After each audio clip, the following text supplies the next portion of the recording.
आहे साक्षी।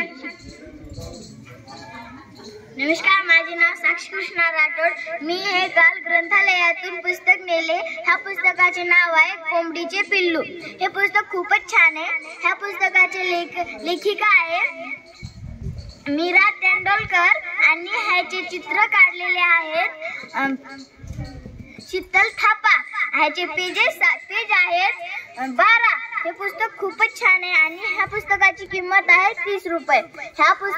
जेव्हा हे पुस्तक मी वाचत होते तेव्हा ह्याच्यातले अक्षर मला साफ दिसत होते, कारण की ह्या पुस्तकातले अक्षर खूप मोठे होते आणि ते मला शुद्ध दिसत होते। मी ह्याच्यातून खूप काही शिकले।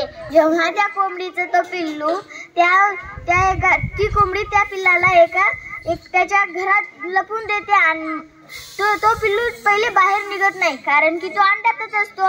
म्हणून ती कोंबडी त्या पिल्लाला त्याच्या घरात ठेवते। नंतर ती कोंबडी खाऊ घ्यायला जाते तेव्हा तो पिल्लू बाहेर निघतो आणि तो म्हणतो की माझी आई तरी तो कुठंच नाही। मग तो त्या बिळातून बाहेर निघतो आणि त्या आईच्या आईला शोधत जातो। मग तो पहिले एका कुत्र्याकडे जातो, नंतर दुसऱ्या एका ट्रॅक्टरकडे जातो। अशा वेगवेगळ्या तो माणसांना विचारतो, पण त्याला तर त्याची आई सापडलीच नाही। नंतर एक घार येते आणि ती तर खूपच खुश होऊन जाते, कारण की त्याला तर कोंबडीचं पिल्लू भेटलेलं असतो। म्हणून तेव्हा त्या पिल्लाला घ्यायला जाते ती घार, तेव्हा तो पिल्लू जोरात म्हणतो आई आई असं ओरडत राहतो। म्हणून तिची आई तिथं जादूच होते, तिची आई तिथे येते आणि त्या घारेला पळून टाकते। मला खूप छान वाटलं आणि ही कथा किती छान आहे।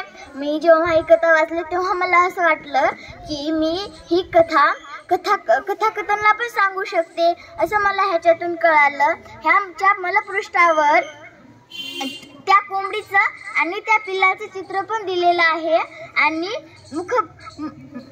मला पृष्ठावर काही सूचना दिलेल्या आहेत आणि ह्याच्या सर्वात मागच्या पेजवर त्या कोंबडीचं आणि त्या पिल्लाचं चित्र रंगवायला दिलेलं आहे। थँक्यू।